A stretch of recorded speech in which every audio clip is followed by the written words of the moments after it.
everything up.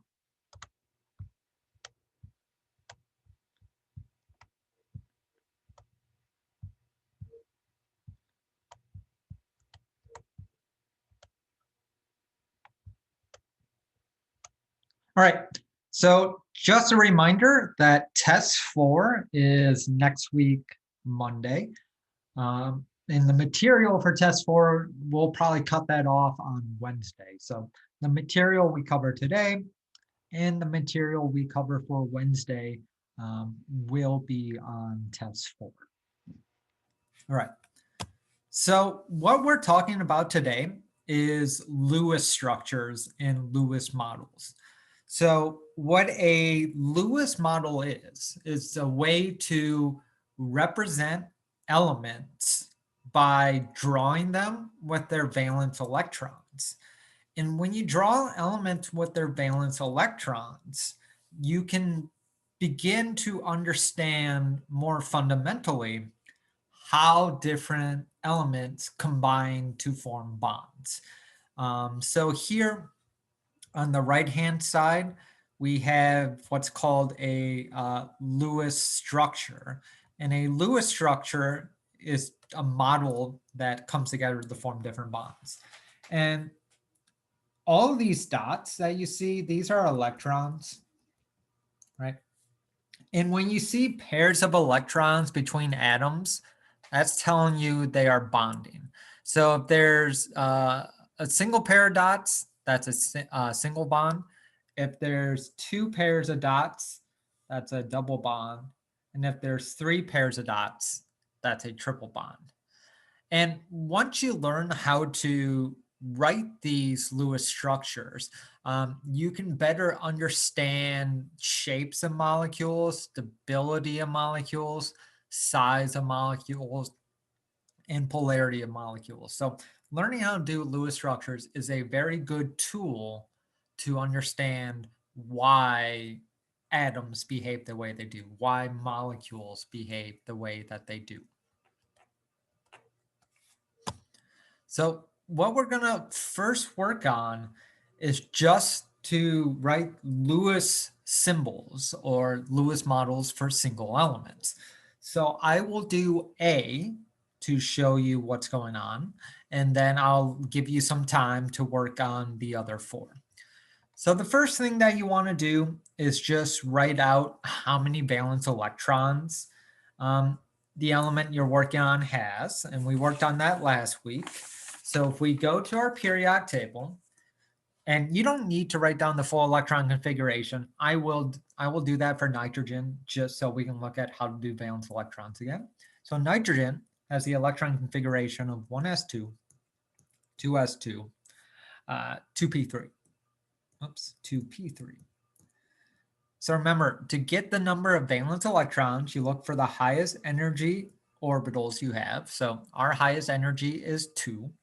Then you count how many electrons there are in there.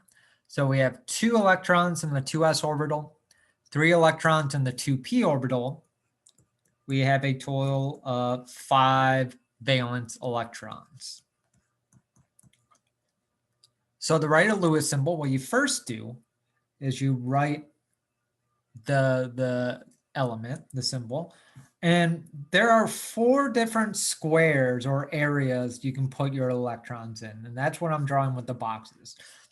Those 4 areas are where you can put your electron, and each box can have a total of 2 electrons.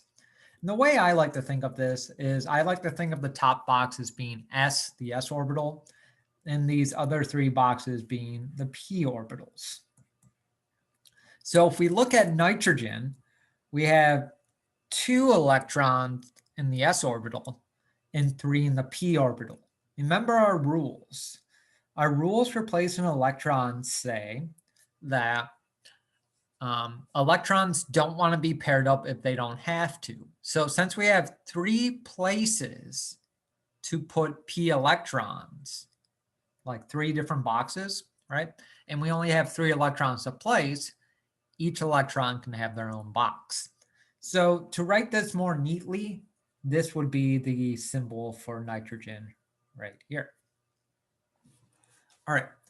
So with that in mind, I want you to try to do aluminum, sodium charge, sulfur negative charge, and magnesium 2 plus. I will say for charge particles, when you do the Lewis symbol, you have to put what charge it is. So for nitrogen, we don't have a charge, so I don't put anything there. But for sodium plus, I put the plus there. So with that in mind, get out your periodic tables. Let's see if we can write down some Lewis symbols. If you have questions, of course, please let me know, and I will give you the answers in a few minutes here.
So I'll do another example here. So let me do aluminum.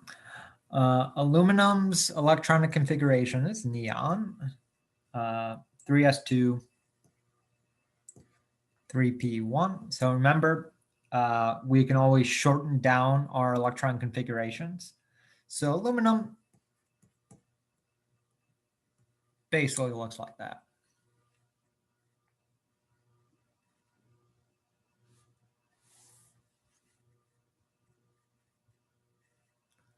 So I'll give people, 2 to 3-ish more minutes to see if you can get the other charge molecules.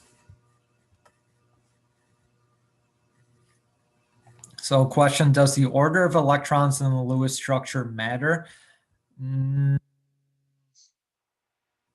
mean, not really, but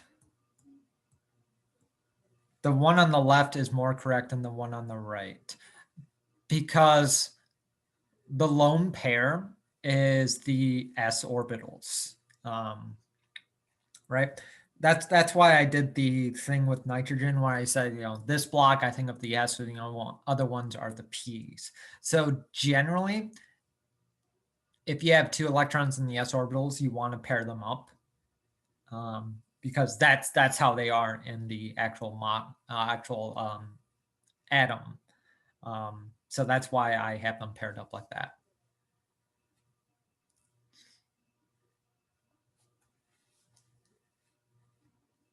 So you should pair them up if they're in the s orbital like that.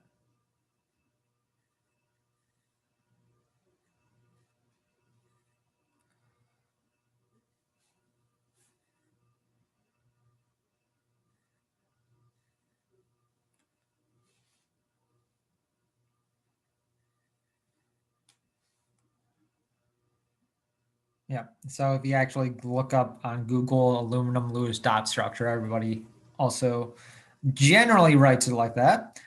You will see other people write it as the 3 dot things. I would disagree with that myself. But in essence, doesn't matter all that much, I would say.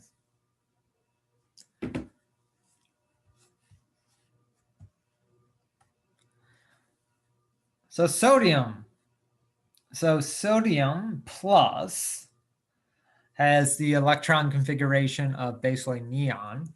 So for sodium plus, this might be a little bit of a surprise. You just write Na plus. Now you might be tempted when you write sodium plus's electron configuration out.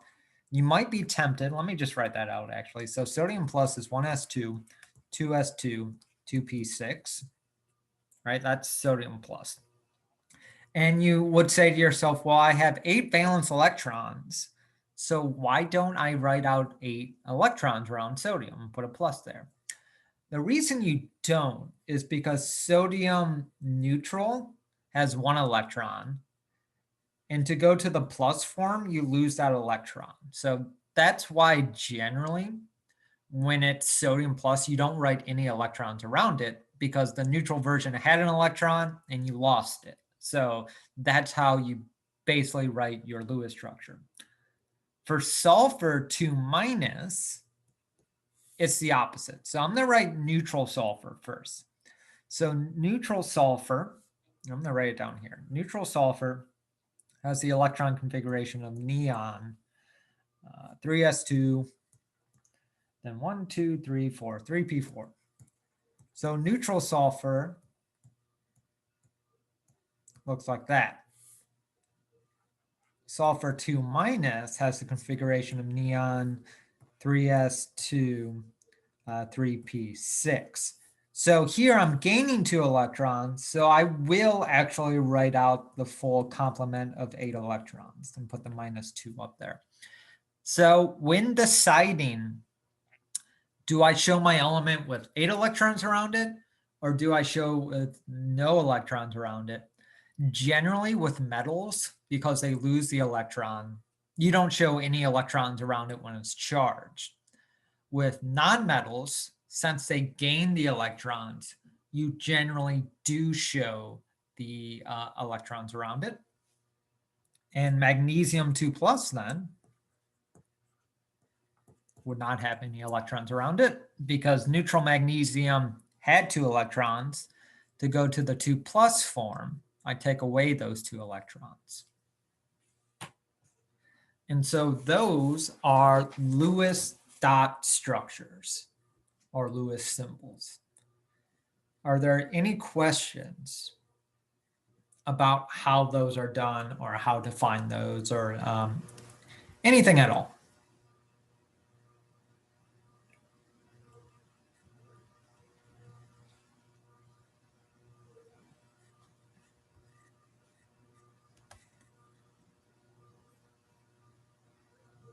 Yes, and Matt, you have a question?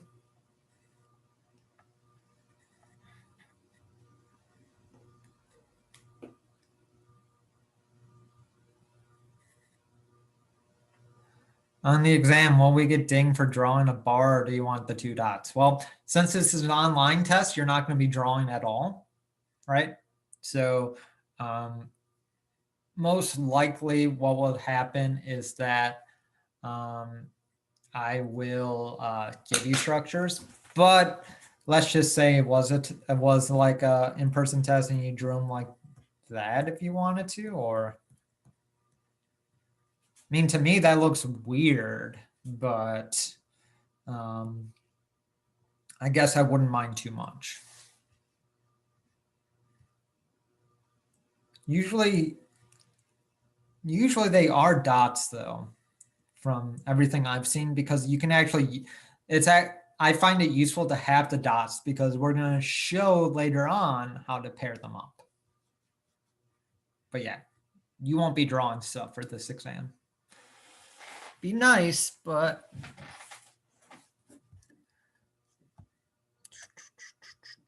all right, moving on. So with those Lewis structures, again, we can better understand why molecules behave the way they do. So ionic bonds, we talked about ionic bonds a lot in this class already, but what happens in the Lewis dot structure is that, and I'll just draw a simple reaction here. Here we have sodium, neutral sodium, a metal, plus chlorine, a nonmetal. So when you draw the Lewis structures for neutral sodium and chlorine, you see sodium has 1 electron, 1 valence electron, chlorine has 7. So what happens is that metals have low ionization energy. It's easy to remove those electrons. Nonmetals have large electron affinities, so they really want to gain it. And so what happens is that sodium becomes sodium becomes positively charged. Chlorine becomes negatively charged. And now you have 2 charges that come together, and that's an ionic bond. So now that we have these Lewis structures, we can again have another way to understand what an ionic bond is and how it forms. It's just a metal giving a non-metal an electron. Those 2 particles become charged, and since they're charged, they will attract each other and they make a salt. While a covalent bond is sharing electrons. So an ionic bond is giving electrons. Covalent bond is sharing them. So carbon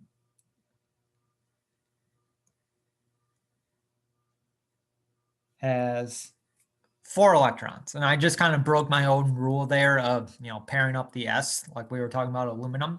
But the reason is because I'm going to bond it to 4 things here. So when carbon and hydrogen form, hydrogen has 1 valence electron. Carbon has 4 valence electrons. Carbon wants to get to a full octet. Carbon wants to get 8 total electrons, while each hydrogen wants 2 electrons.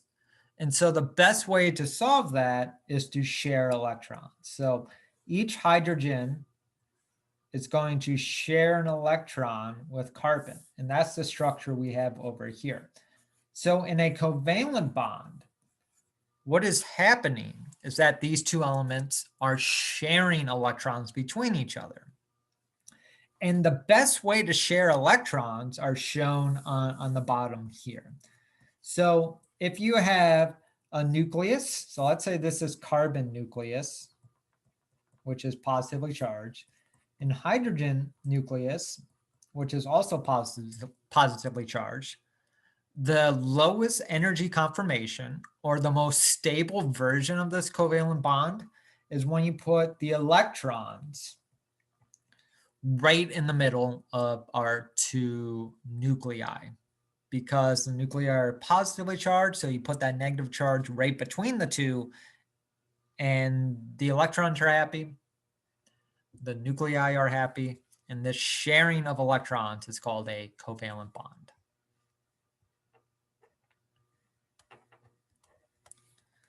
And the last type of bond we're going to talk about that we really haven't talked about yet is a metallic bond.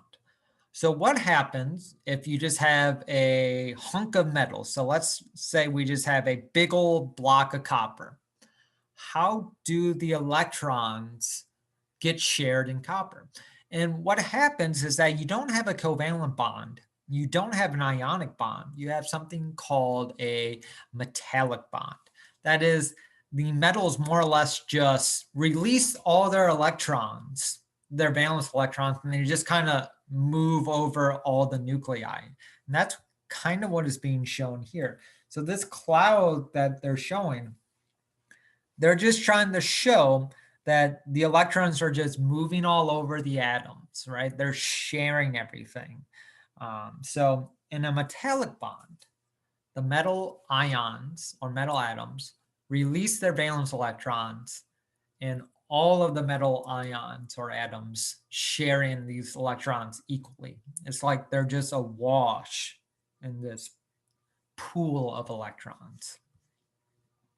So those are the three main bonds in chemistry. You have ionic bonds, which is physical movement of electrons, covalent bond, which is sharing electrons between two elements, and metallic bonds, which is sharing of electrons between many, many different atoms. So any questions about the three types of bonds, how their electrons work, anything like that?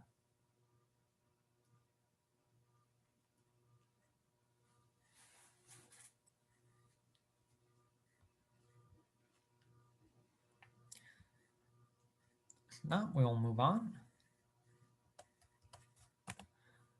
So we're going to work with ionic compounds first. What I want you to do is I want you to just write the symbols for the ions in each compound. So let me show you what I mean. So sodium fluoride, what I'm going to do first is just write the neutral version. So there's sodium fluoride. And to form an ionic compound, the sodium gives the electron to the fluoride. So in the actual ionic compound, it would be sodium plus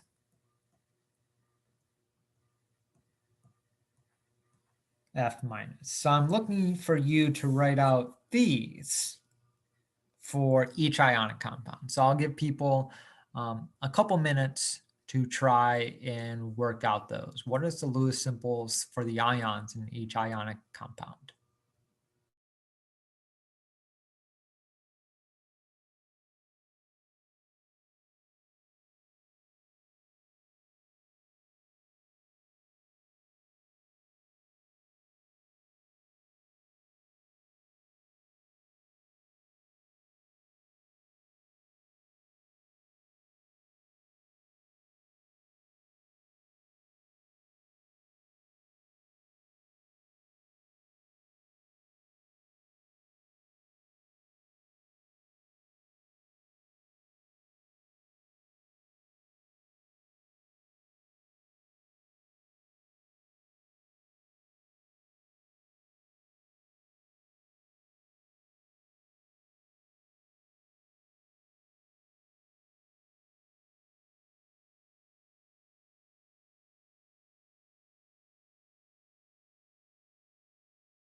Let me do another one for us in case, we still haven't got it.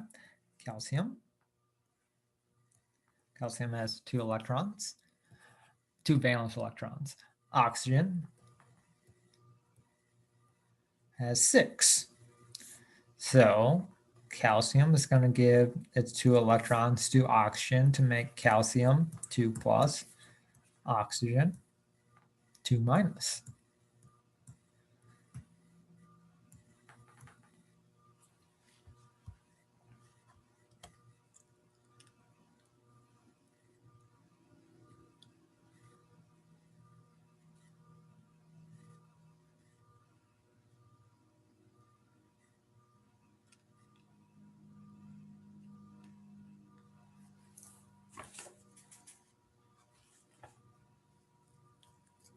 Can I do B again? Sure. Right, calcium has 2 valence electrons, oxygen has 6. So calcium gives electrons to oxygen until oxygen has a full octet. So I give 1 electron there, I give the other electron there. So calcium gives both electrons away. Calcium becomes 2 plus, oxygen becomes 2 minus. Because 1 lost 2 electrons, 1 gained 2 electrons.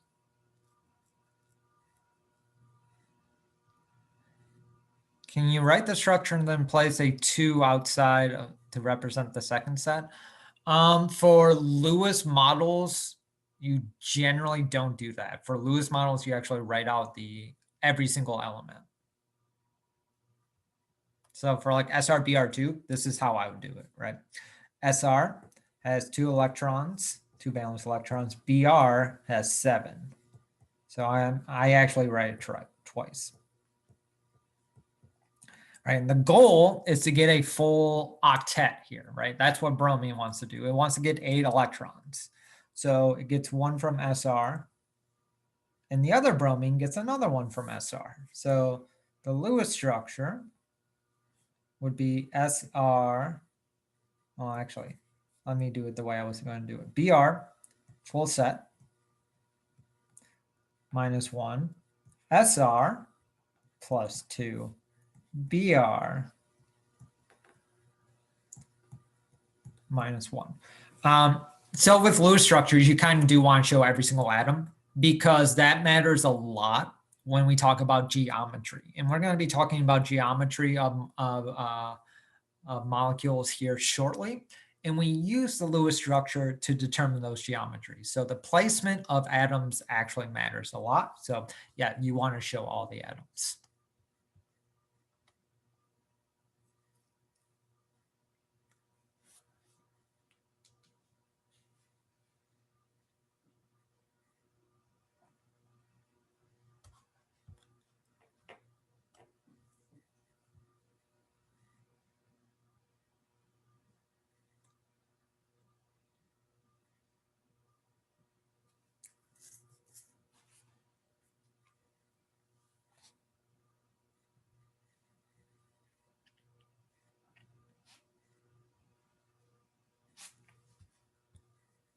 So for D, 1 potassium, 2 potassium, oxygen. Give 1 electron here, 1 electron here. Again, to get that full octet. And so it'd be K, positive, oxygen. Now having 8 electrons minus 2, K, positive.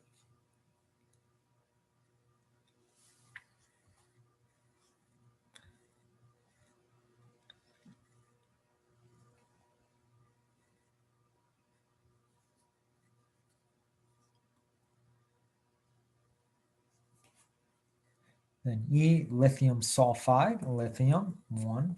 Lithium sulfide and potassium oxide are actually the same thing. So 1 there, 1 there. Lithium, positive. Sulfur, full octet. I now become minus 2. Lithium, plus. So that is the Lewis symbols for our ionic compounds there. Metals give electrons away. Nonmetals accept those electrons. The goal of the nonmetals is to get 8 electrons around it. The goal of the metals is to not have any electrons around it. So metal, no electrons in the Lewis symbol. Nonmetal, you want 8 electrons around it. And there are plenty of exceptions to this, but in general, that's what we're going for. So any questions about how to write the Lewis symbols for our ionic compounds here?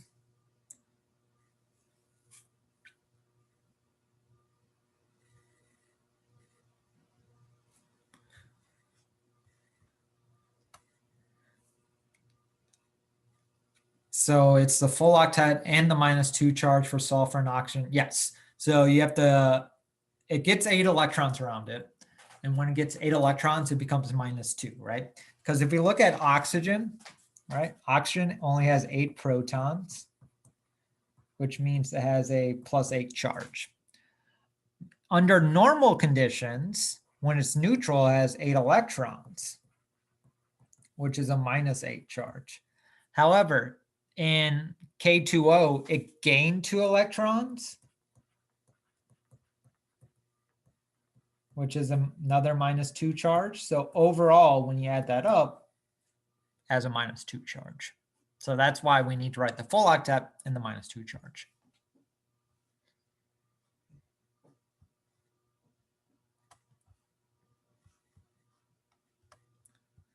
Any other questions about these Lewis symbols?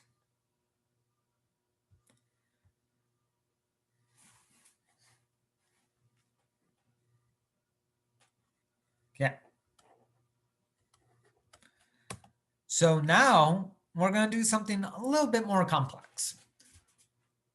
I want you to predict what the ionic compound we will make based on the elements given. So what do I mean by that? So let's do A to show you what I mean. So I have the compound sodium and sulfur. So sodium has 1 electron, 1 valence electron. Sulfur has 6. So remember, my goal is metal, no electrons. Non-metal, 8 electrons. So let's start. And let me get a different color now. So, well, not yet. Our first thing is this sodium is going to give the electron to sulfur. So once the sodium gets the electron to sulfur, so let me just like kind of write down what happened there. So sodium went to a plus form. Sulfur now has a -1 charge because it gained an electron, but it only has 7 electrons around it, and it needs the full 8. So it needs to gain 1 more electron. So we need to bring in another sodium. So we have a second sodium now, which can give our electron the sulfur. And so let's write what happens now. So now we have our original sodium that's still positively charged. We have sulfur that's -2 because it gained an electron from our original sodium and from our secondary sodium. Our secondary sodium is now positively charged as well. And so the formula for this compound then would be Na2S. When sodium and sulfur combined, they always combine in a 2-to-1 ratio, 2 sodiums for 1 sulfur. And we can understand why that is now by looking at Lewis dot structures, right? Sulfur needs 8 electrons. It only starts with 6 there, and sodium only ever has 1 to give. So it gives 1 sodium, our black sodium gives an electron to the sulfur. then our blue sodium gives an electron to the sulfur as well. So that's why it's Na2S. So with that in mind, tell me what the formula is for calcium and nitrogen in cesium and fluoride using this method. So I'll give everybody a few minutes to work on this. Yes, when you are looking at Lewis structures, it is very cool to begin to understand why elements bind the way they do. I agree.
All right, so let's take a look at B.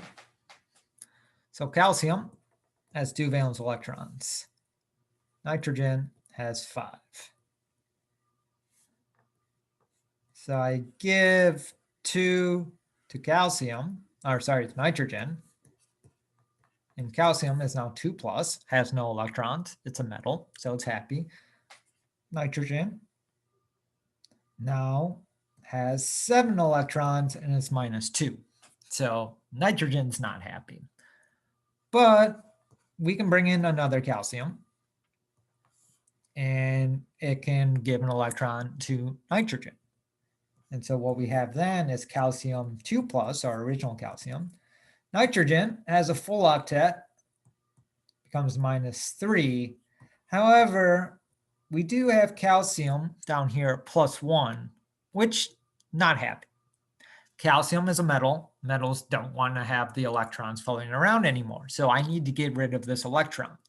To do that, well, I can bring in another nitrogen. Just like in A, how I brought in another metal, there's no reason why I can't bring in another nonmetal. So this calcium gives that electron away. And now I'm left with calcium 2 plus. Our original calcium and nitrogen are all happy up here, minus 3. The calcium, our second calcium, 2 plus, now happy. However, we have a nitrogen that's minus 1 and only has 6 electrons. Well, if I need to get more electrons, the only way to do that is to bring in another metal. So calcium has 2 electrons here. Give 1 here, give 1 here. Now I'm left with our original setup, calcium 2 plus, nitrogen, minus 3, calcium 2 plus, nitrogen, minus 3, calcium 2 plus. So it is Ca3N2. That is how calcium and nitrogen would react. And we did, excuse me, we did look at other ways to solve this at the beginning of the semester too. But this is just showing you how to do it via the Lewis dot model. Our last one, relatively easy.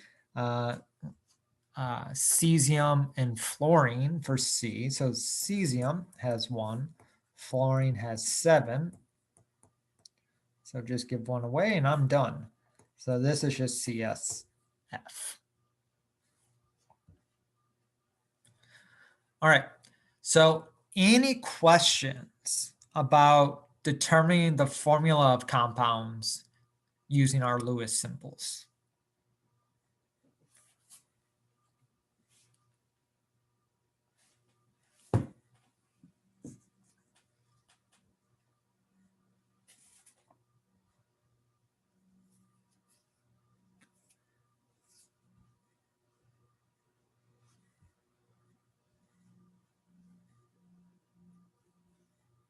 If not, we'll move on then. All right. The next topic we're going to talk about is called lattice energy. And what a lattice energy is, it's how favorable your ions are interacting. So we've been talking about ionic compounds pretty much all day today. And when ionic compounds form, they just don't form like one-to-one. That is, like if you look at a salt crystal, it isn't just like one molecule of sodium and one molecule of chloride. Rather, it's a repeating pattern of sodium chloride, sodium chloride, sodium chloride over and over and over again. And that's what's being shown here, right? The crystal that you're seeing, the green is chlorine and the blue is sodium. So when you look at a salt crystal, what you're really looking at is just the repeating pattern of elements. Here it goes, every other element's either sodium or chloride. And the term lattice energy is how favorable are these ions being held together? So when ions form these salt crystals, heat is released. So lattice energy is how much heat is released, or how strong is this crystal? It's another way to think about it. How strong is this?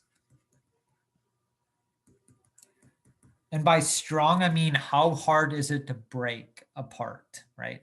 How much energy has been invested in it?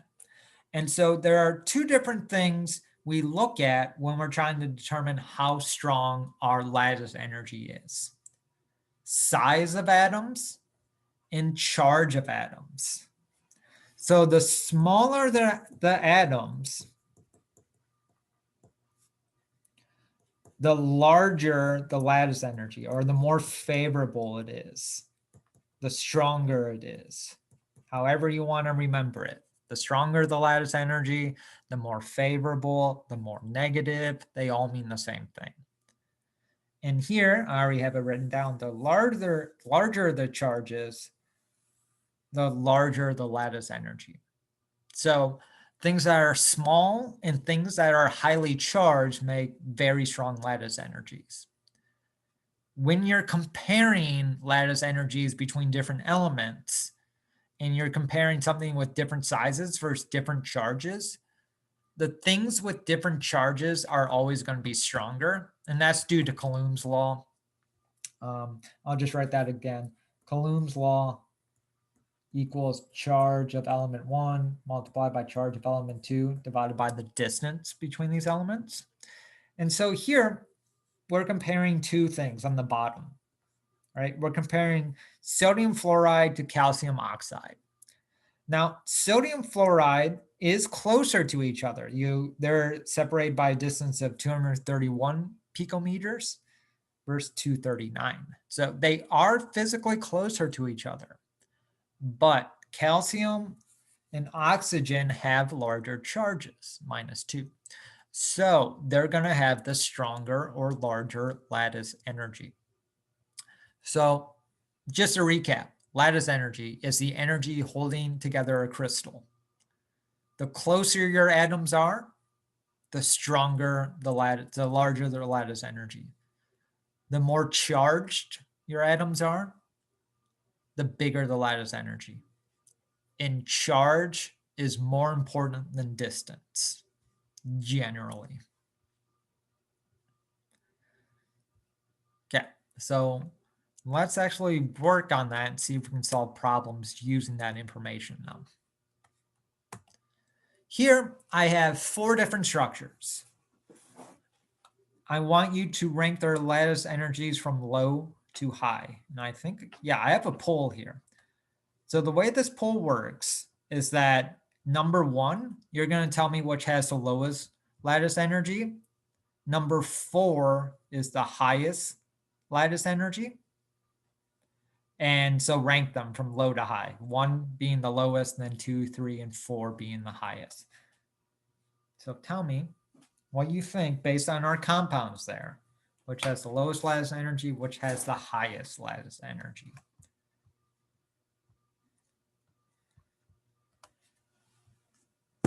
Whoops.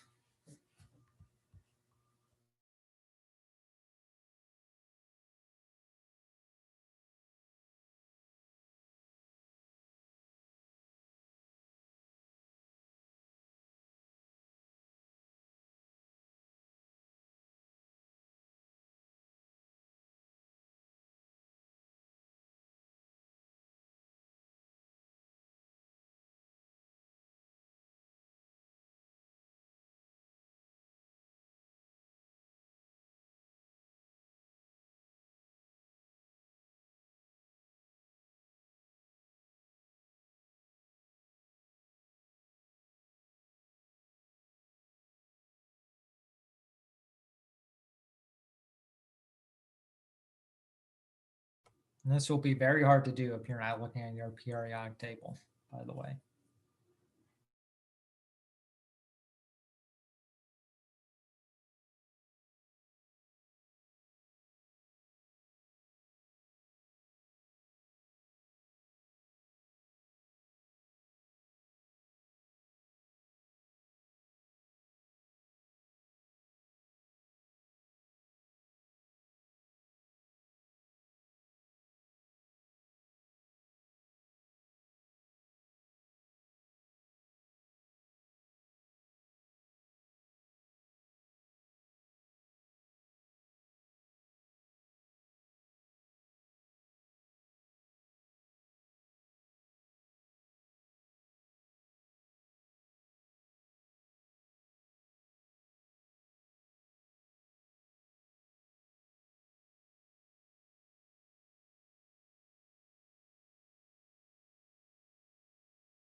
All right, so it's about end of class, and just looking, got half of you right now who have answered. So looking at the answers, it seems there is some confusion. So let me just provide the answers. Let me talk out the logic here. So for every element or every compound, I kind of made it easy for you, right? So Ba, whoops. So we always have oxygen. Oxygen is a -2 ion. That's our non-metal. And then our metals are all group 2, right? So Ba, Mg, Sr, and Ca are all group 2 metals. So they're all going to be +2. And so our charges in all 4 of these compounds are always the same. We always have a +2 with a -2.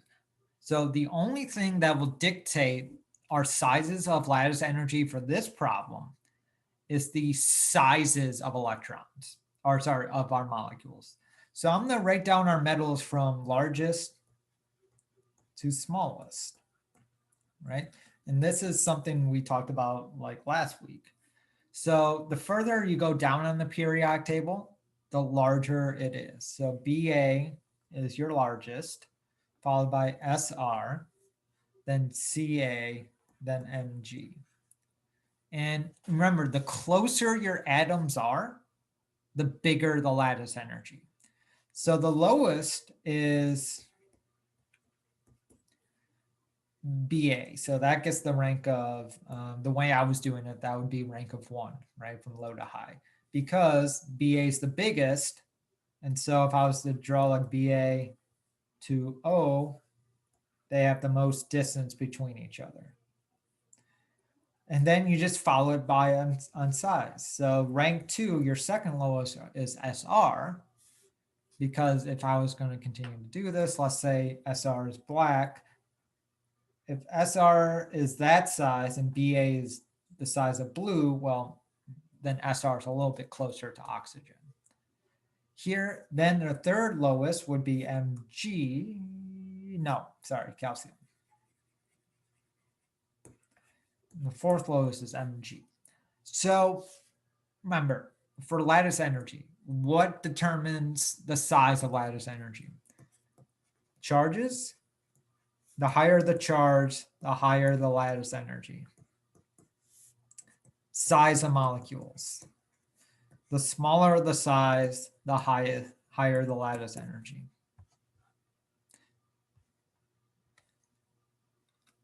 BaO is the weakest, yes.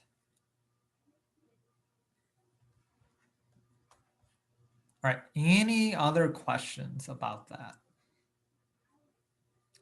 So large atoms, weak lattice energy, small atoms, strong lattice energy, more charge, strong lattice energy.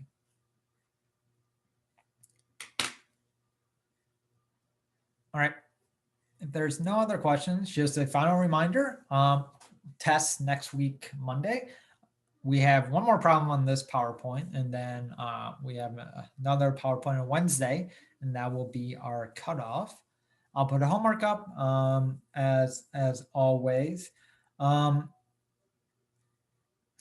I might change the due dates of the homework for.